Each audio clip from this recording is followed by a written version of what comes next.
Good day, Dr. Emanuel. I'd like to thank you first of all for taking some time to sit with us to talk a little bit about health, specifically about hypertension and hypertension. Extreme Health and Fitness, along with Mindful Movement, is just about to embark on a 4-month program, which is all about health and fitness. And we are going outside of the box, and we're talking about all the different components that deal with health and fitness. Today we'd like to sit and talk to you a little bit more specifically about hypertension and the difference between that and hypotension.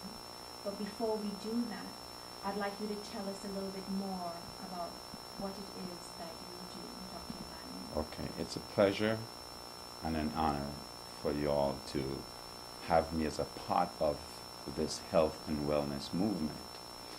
I can tell you we need more of this. So that's why I am so willing to do this. I am a naturopathic physician whose approach is the macrobiotic way. Macro being big, biotics life is the fullness of life. So we see the body as a whole and not as a part. We work with the body from a systematic perspective and not a symptomatic one. The reason for this is whatever feeds the heart will not feed its most closest partner, the small intestines. What feeds the small intestines is a different type of food energy that will help its partner, the large intestines. So we have to go after correcting disorders by way of treating the entire body from a systematic perspective. Now, I use food as the main source of change. Why food? Because food is life.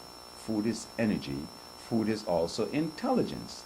If we don't eat and if we don't drink, we will dry up and die. Our memory will start to go first. The whole digestive system will shut down. The vascular system will not do well. So food is really what we focus on. Herbs. A lot of people are involved in herbology, and we have some of the best anywhere in the world, right here in the Caribbean. Some of them right here in Antigua. But food, herbs are not food. You can't eat a bowl of herbs every day, right? For a prolonged period and not get sick or die of starvation. So we use herbs to assist the body better utilize these food elements, either to speed up the metabolism or to slow down the metabolism. We use supplements also because not every food that has all the things that they're supposed to. Sometimes the soils are not just contaminated, but deprived, overworked. So they are lacking certain minerals and nutrients that our food need.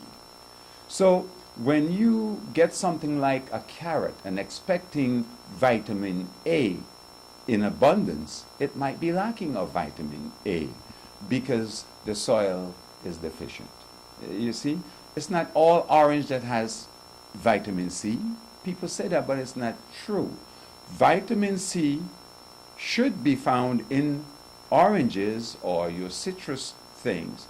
But at the same time here, if that orange is picked from the tree for a period of time, the sugar content starts to break down valuable nourishment like vitamin C and so forth. So supplementation is crucial. But again, you have supplements and you have supplements. So the person who offers these supplements must go by way of the integrity of the person who's producing them. So this is crucial. So we use all these various things. Exercise. This is why I respect what Extreme is doing. Exercise is crucial to build one's metabolism.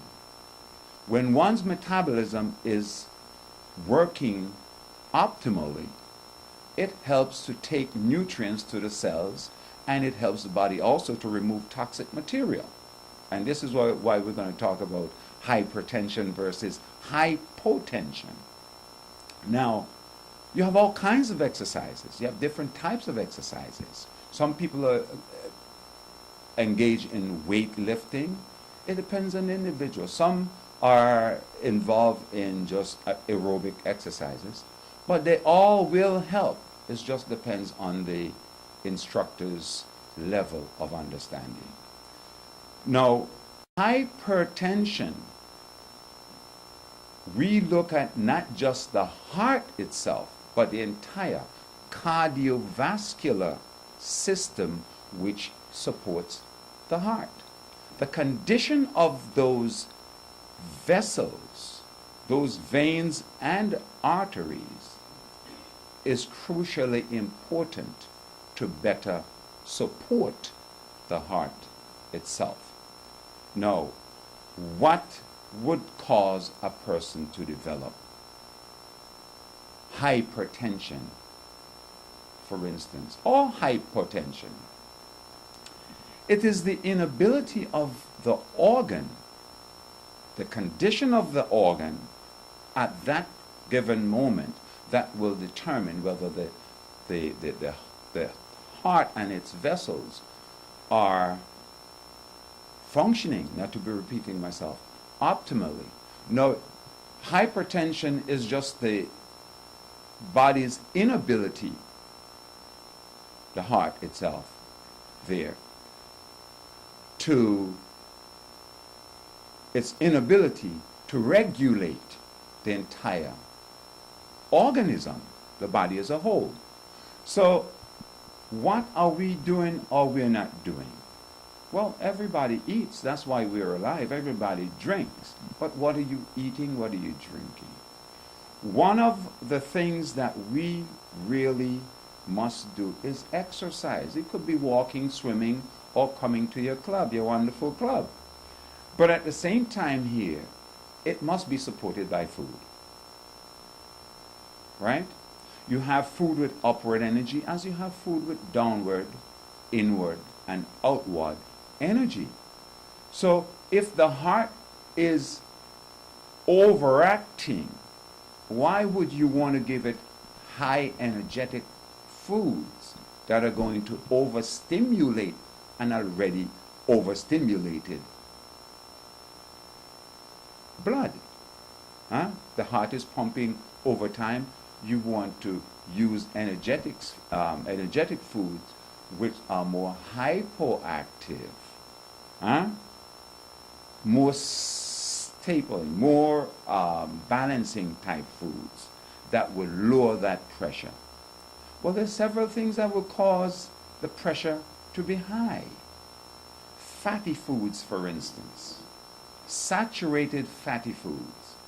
Once they get into the liver, and the liver is a big part of that because the digestive system controls the heart. It controls the kidneys, every organ and gland in the body.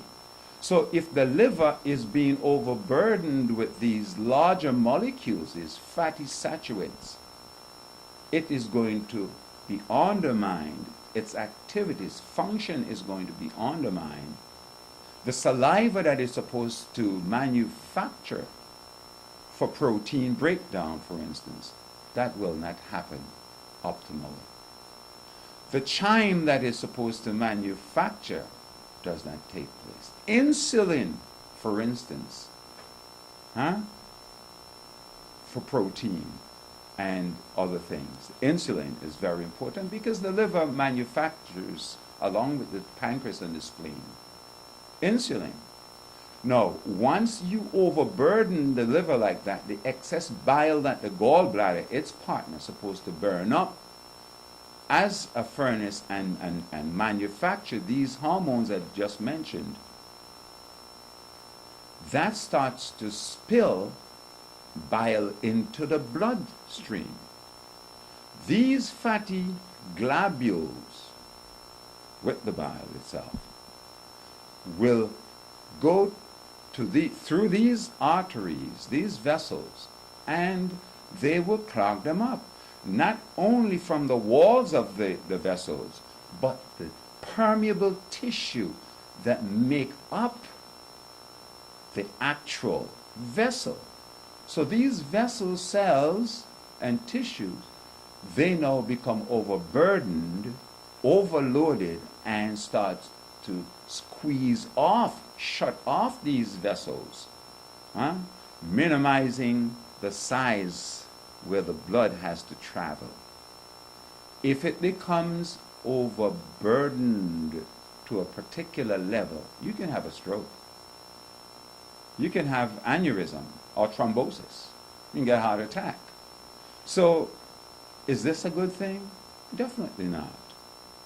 And that's why, again, careful, proper selection of foods based on the individual's condition at that given time is important.